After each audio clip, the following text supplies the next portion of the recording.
Welcome to Before AGI. Today, we're doing a deep dive into AI and data science. Yeah. I feel like everyone's heard those terms, but what do they really mean? And why should we even care? Right. We've got a bunch of articles here, and hopefully we can break them down for everyone. Yeah. It seems like every day there's a new article about AI, a new breakthrough. It's hard to keep up with it all. Totally. So let's just start with the basics. What exactly is AI? Yeah. So AI is basically about building machines that can learn, solve problems, even mimic human-like thinking. Okay, so like a computer that can think for itself? Is that what people mean when they say artificial general intelligence? Well, that's kind of the holy grail for a lot of AI researchers, right? To create a machine that can truly think and learn like a human. But we're not quite there yet. Yeah. What we have today is often called narrow AI. So these are systems that are really good at doing specific tasks, but they don't have that general intelligence that we see in humans. Okay. So where does data science fit into all this? So data science is all about using data to make better decisions and solve problems. It's less about creating thinking machines and more about using data to extract insights and knowledge. So is it fair to say that if AI is like the brain, data science is like the eyes and ears, like gathering all the info and making sense of it? Yeah, I like that analogy. So data scientists use their skills in statistics, programming, and domain expertise to uncover patterns in data, to find trends. Okay, so we keep seeing machine learning mentioned in these articles. Yeah. Is that like the bridge between AI and data science? It is. Machine learning is at the core of both AI and data science. It's basically the process of teaching computers to learn from data without explicitly programming them. Okay, so instead of telling the computer every possible scenario, you give it the data and let it learn from experience. Right, and the more data you give it, the better it gets at making predictions. This is how AI can recognize faces, translate languages, even drive cars, Okay, that makes sense. So, what if someone listening wants to work in one of these fields? What kind of skills should they focus on? For AI, programming is absolutely essential. You need to know languages like Python, Java, or C++. Mm-hmm. And you also have to understand the logic behind the code. Okay. And what about data science? Data science is all about extracting meaning from data. So you need a strong understanding of math and statistics. You need to know how to collect, clean, analyze, and interpret data. So data scientists are like part detective, part statistician. Exactly. And they also need to be good communicators because they have to explain those insights to others. Right. That makes a lot of sense. Yeah. Okay, so what kind of career paths can someone take if they're interested in these fields? So in data science, you could start as a data analyst. They focus on collecting, cleaning, and organizing data. And then you could move up to a data engineer. They build and maintain the systems that data scientists use. And of course, there's the data scientist role itself. Right. Where you get to use all these skills to find insights and build models. Okay, that's cool. And what about AI? The AI field it's just exploding right now. So there are tons of different jobs. Machine learning engineer, AI researcher. You could even specialize in a specific area of AI like computer vision, yeah, natural language processing, or even robotics. So you're saying these fields, they're pretty competitive. Oh yeah. Yeah. Every company wants to be using AI and data science. They need people who can help them leverage these technologies. So if you're looking for a career that's in high demand, this is it. Right. But you gotta remember, this field is changing so fast. So you have to be constantly learning, keep up with all the new tools and techniques. Okay. So let's dive into some real world examples. How are these things being used today? Well, let's take finance, for instance. AI algorithms are now being used to analyze market trends, to help investors make smarter decisions. So it's like AI is becoming the ultimate financial advisor. Mm-hmm. But how does that even work? Well, think about a hedge fund that's using AI to analyze news articles, even social media posts, to predict which way stock prices are going to go. Really? Yeah. Right. AI can process massive amounts of information and spot patterns that humans might miss. But can we really trust AI to make those kinds of decisions? I mean, the stock market it's pretty unpredictable, right? It is, and that's a valid concern. I think that the key is to find the right balance between human expertise and AI. Yeah. Use AI to augment human decision making, but not replace it entirely. Okay. So what about other areas of finance? Like, is AI being used to combat fraud? Definitely. AI is being used to analyze transactions, to detect suspicious activity. Oh, wow. It can spot patterns that would be invisible to the human eye, and it can do it in real time. That's pretty impressive. What about healthcare? How are AI and data science changing things there? Well, one of the most exciting areas is medical imaging. AI systems are now being trained to analyze X-rays, CT scans, Okay. to spot abnormalities that a human radiologist might miss. Oh, wow. So it's like a second opinion from a computer. But, I mean, are there situations where a human doctor would still be better? Absolutely. AI is a powerful tool, but it's not a replacement for human doctors. It's important to remember that AI systems are trained on data, and they can only be as good as the data they're trained on. Yeah. So if a condition is very rare or if the data is incomplete, the AI system might make a mistake. Okay. So the human doctor's still got to be there to make the final call. Definitely. It's a partnership. AI can assist doctors, but it can't replace them. Okay. That's good to know. And what about data science? How is it being used in healthcare? Well, data science is being used to personalize healthcare. By analyzing patient data, data scientists can identify trends and patterns that help doctors tailor treatments. So it's like using data to create a more personalized experience for each patient. Exactly. And as we collect more and more health data from things like wearable sensors and genetic testing, data science is going to play an even bigger role in healthcare. Okay, so we've talked about finance, healthcare.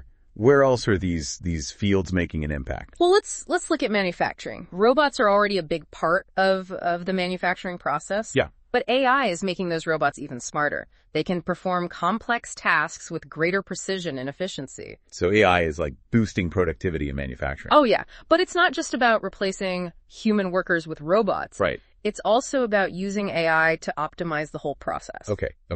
Is AI changing how these robots are even programmed? Absolutely. In the past, robots were programmed with very specific instructions for every single task. But now with AI, robots can learn and adapt on the fly. They can use computer vision to understand their surroundings and make decisions based on what they see. So instead of being programmed for every possible scenario, they can learn from experience and react to new situations. That's right. Oh, that's pretty cool. Okay. So I'm sure our listeners are wondering, how does all this affect them in their everyday lives? Think about the last time you talked to Siri or Alexa. That's AI. Oh, yeah.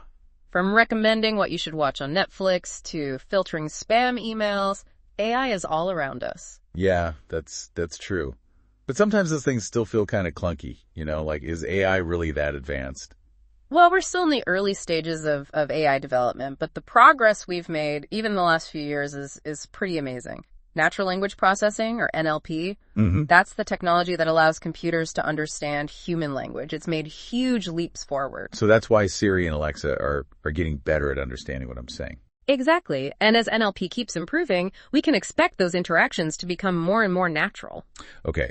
So it sounds like, even if we don't realize it, AI and data science are already shaping our world in a lot of ways. Yeah, it's true. They're evolving fast, and the applications are only going to become more widespread. Yeah. Wow, that's a lot to think about. So I guess a big takeaway here is that AI and data science are not just buzzwords. They're actually having a real impact on our lives right now. Exactly. They're driving innovation. They're changing the way we live, the way we work. They're everywhere. Yeah.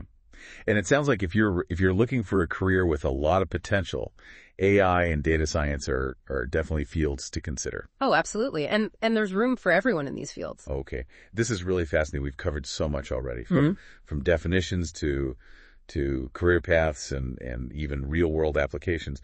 But we're just getting started. And it's only going to get more interesting from here. The field is evolving so rapidly, So what are you most excited about? Like, what trends are you watching? One thing that I'm really fascinated by is generative AI. So we've been talking about AI that can analyze data, right, make predictions. Right. But generative AI can actually create new content, like text, images, even music. So instead of just interpreting data that's already there, these AI systems can create new data. That's pretty wild. It really is. It's like AI is becoming creative. Think about tools like ChatGPT, Yeah. They can generate human quality text. You can ask it to write a poem or a screenplay, and it can do a pretty good job. Yeah, I've seen those. It's pretty crazy how realistic they can be. Yeah. But what does that mean? Like, what are the implications of this kind of technology? Well, it could revolutionize a lot of things. Content creation, product design, even scientific discovery. Imagine AI that can help us write books, compose music, or even design new drugs. That's a lot of power. Yeah. I mean, are there any downsides, any risks with this kind of technology? Well, like with any powerful tool, there's always the potential for misuse, right? I mean, imagine someone using generative AI to create fake news or propaganda. Oh, yeah. I hadn't thought of that. Would we even be able to tell the difference between real content and AI-generated content? That's a real challenge. Researchers are working on ways to detect AI-generated content, and there are some ethical guidelines being developed, but it's an ongoing issue. Okay, yeah. And what about jobs? I mean, could generative AI lead to people losing their jobs? It's a valid concern. As AI gets better at doing things that humans currently do, there could be job displacement. So it's not just like factory jobs that are at risk, but even creative jobs. Right. Things like advertising, writing, even software development, those fields could be disrupted. So are you saying that robots are going to take all our jobs? No, not necessarily. It's more about a shift, Just like the internet created new jobs that we couldn't have imagined before, AI will likely create new jobs. Jobs that require creativity, critical thinking, emotional intelligence. So the key is to be adaptable, to keep learning new skills. Exactly. The future belongs to those who can learn and evolve alongside AI. Okay, so where do you see AI going in the long term? Like, what are the big challenges that researchers are still working on? One of the biggest challenges is getting AI to truly understand the world the way humans do, to achieve what's called artificial general intelligence, or AGI. Okay, so all the AI we've talked about so far, that's still considered narrow AI. Right. It's good at specific tasks, but doesn't have that general intelligence that humans have. Right, and we're still a long way from AGI. It's a really difficult problem. We don't even fully understand how human intelligence works, so it's hard to replicate it in machines. So it's not just about building faster computers. It's about understanding the very nature of intelligence. Exactly. It's a huge scientific and philosophical challenge. Okay. Well, even without AGI, it seems like narrow AI is already making a big difference. What are some areas where you see AI having the biggest impact in the future? I think personalized medicine is going to be huge. AI is already helping to develop new drugs and therapies.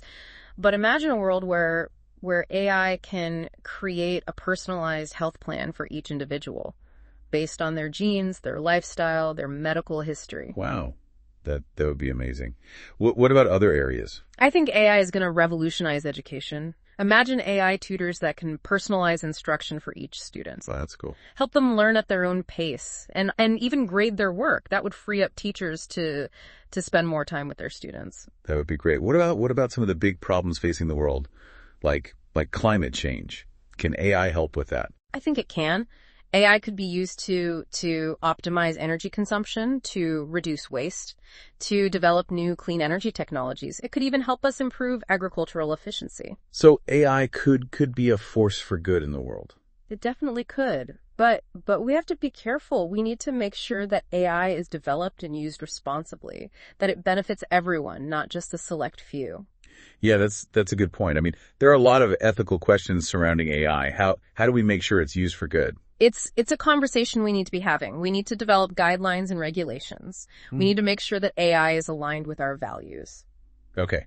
Well, this has been a really thought-provoking conversation. We've talked about the present and future of AI and the potential benefits and risks. What are some of the key takeaways you want our listeners to remember? I think the most important takeaway is that AI is a powerful tool. And it's up to us, up to all of us, to decide how it's used. We need to be informed. We need to be engaged. We need to make sure that AI is used to create a better future for everyone. I think that's a great message. AI is not just a technology. It's a societal issue, and we all have a role to play in shaping its future. I'm sure our listeners are wondering how they can get involved. So how do we make sure that, as AI gets more powerful, it doesn't kind of go rogue? Like, how do we keep it under control? Well, that's a big question, and there's no easy answer. But I think one important aspect is transparency. We need to be able to understand how these systems work, how they're making decisions. Okay, yeah. So like we need to be able to look under the hood and see what's going on. But I mean, isn't it kind of like a black box? Like even the people who create these systems, don't they always understand how they work? That's true to some extent. Some of these deep learning models, they can be very complex. But there are techniques being developed to make AI more transparent, more explainable, so that, we can understand the reasoning behind the decisions. Okay, that's good to know. What about the data that these systems are trained on? I mean, we've heard a lot about data privacy concerns, right? Like, how do we make sure that our data is being used responsibly? Yeah, that's a huge issue. I mean, AI systems, they need a lot of data to learn, right? Yeah. And that data can be very personal. Think about your medical records, your financial transactions, your browsing history. All that data can be used to train AI systems. So how do we protect our privacy? I mean, is it even possible in the age of AI? Well, it's definitely a challenge, but there are things we can do. One important step is to have strong privacy laws, regulations that protect our data and give us control over how it's used. Okay, yeah, that makes sense. And what about the companies that are developing these systems? I mean, do they have a responsibility to use our data ethically? Absolutely. I think companies have a moral obligation to be transparent about how they're using our data. And they need to give us choices. Let us opt out of certain data collection practices. Right. So we need both the laws and the ethical guidelines from companies to really protect our privacy. Exactly. It's a multifaceted problem, and there's no single solution. But I think it's important that we're having this conversation, that we're raising awareness about these issues. Yeah, definitely. So I guess the big question is, where do we go from here? Like, how do we shape the future of AI in a way that benefits everyone? Well, I think education is key. We need to make sure that everyone understands AI, how it works, its potential benefits and risks, and we need to encourage more people to get involved in the field to help shape its development. Okay. So we need more AI experts who are data scientists, but I mean, not everyone can be a tech expert, right? What about the rest of us? Well, I think even if you're not a tech expert, you can still have a voice in this conversation. You can stay informed about the issues. You can support organizations that are working to promote ethical AI. You can talk to your elected officials. Okay, so we all have a role to play in shaping the future of AI. We do. It's not just up to the tech companies, it's up to all of us. This has been a really fascinating conversation. We've covered a lot of ground, from the basics of AI and data science to the ethical implications to the future of these fields. I feel like I've learned a lot. Any final thoughts? I guess the main thing I want to emphasize is that AI is a powerful tool. Right. And like any tool, it can be used for good or for bad. It's up to us to decide how we use it. Well said. It's been a pleasure talking to you. And to our listeners, thanks for joining us for another deep dive. Be sure to check out Ian Ochieng's YouTube channel for more great content on AI. And don't forget to subscribe to Before AGI for more deep dives into the fascinating world of technology. Until next time, stay curious.